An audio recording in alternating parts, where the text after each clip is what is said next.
Hello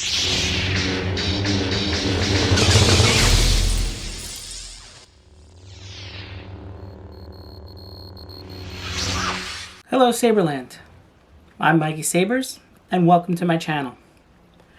Today I'm going to be talking about the brand new limited combat class saber from Vader's Vault, the Protector. This was released on May the 4th, 2020, and two are available for immediate purchase on the ready-to-ship sale. This particular model is the Shadow variant, customized with red inlays and now known as the Crimson Nightmare.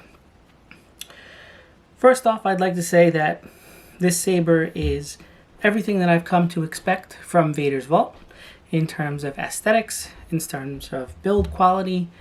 It just hits all the numbers, and I'm just going to go over a few of them with you right now. So the first thing that really stands out to me on this saber is the greebly near the emitter that looks like a seismic charge.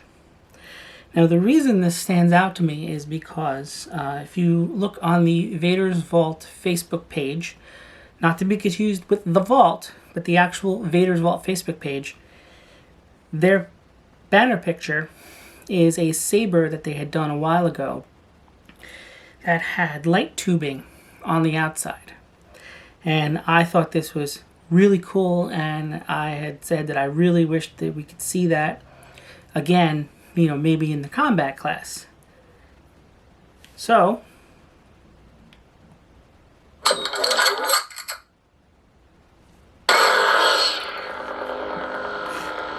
there we have it.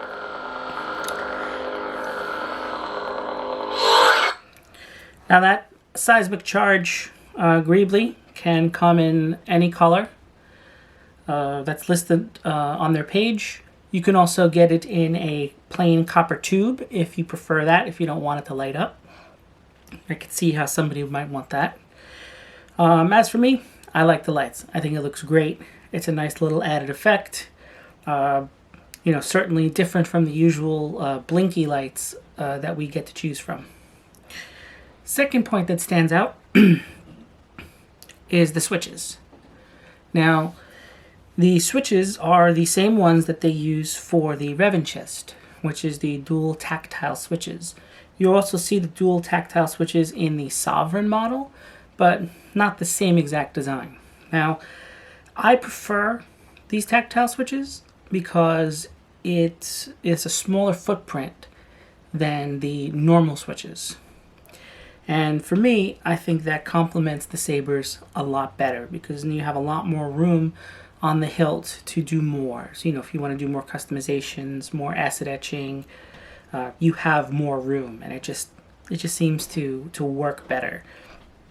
Also, I do like having to, if I have to change colors on my blades, or if I need to change the blade profile, everything's right there at the touch of my thumb. You don't have to worry about the bottom one. Everything is right in front of you. So that's great. I love that. Number 3 is they also included the OLED screen, which we saw introduced with the Sovereign. This is a great feature that you'll also see on some of the Hero sabers as well. Now, I like this because I get to check my battery life with the touch of a button. I can see, if I need to change it, which is great during a convention or at an event that I might be at. That way I don't have to worry about that sound that you hear every time the battery starts to go dead. You hear that screeching sound that just, I don't know. If you've never heard it before, if you've never had one, I guarantee you 90% of the people, the first time they heard it, they thought their saber was broken. So this lets me avoid all that. Going down the rest of the saber to the body area, the flattened sides on the main body are a really cool feature because not only does it give you some more options for customization, but it also is actually a really comfortable place to grip the saber. So if you're a two-hander, if you like to hold the saber in two hands, it's a very comfortable place to hold that. I also think that this will make it a very excellent saber in regards to being a staff. So I've ordered another saber, exact duplicate of this one, so that I can make it into a staff. Once that's done, I'll be able to give you guys feedback on what this is actually like to fight with in its staff form. The last parts are, of course, the emitter and the pommel.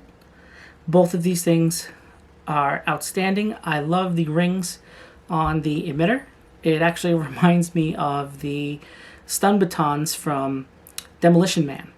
Now, I could be totally misremembering that, but that's the first thing I thought of when I saw it, and it's just so cool. Especially when, Stallone says, "Hey, Skywalker, use the Force." Just great little tidbit there. The pommel, we got to see that being made on one of the CNC machines in a video that they released. Sort of a little teaser.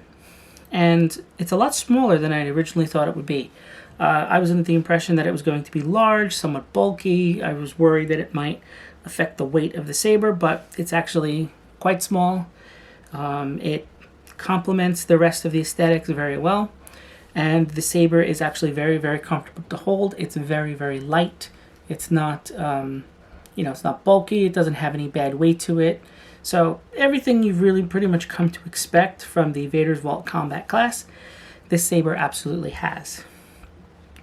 So if you're on the fence, I would absolutely suggest that you think about getting this. It's a great saber. I don't have any information on what it's like to fight with it yet, obviously due to all the social distancing measures that are being taken. We won't be gathering for our choreography group until those are over. However, once that's done, I'll be able to provide you with a little bit more feedback on what this saber is actually like to fight with. So with that in mind, I want to thank you for tuning in. Thanks for watching. And my next video is going to cover the Vader's Vault Maelstrom lightsaber, which is one of my favorites. It's my favorite saber to duel with, so you'll also see a combat review of that coming very soon. So please hit the like button if you like this video, and definitely subscribe to the channel so you don't miss out on any of these reviews. Thank you so much. May the Force be with you.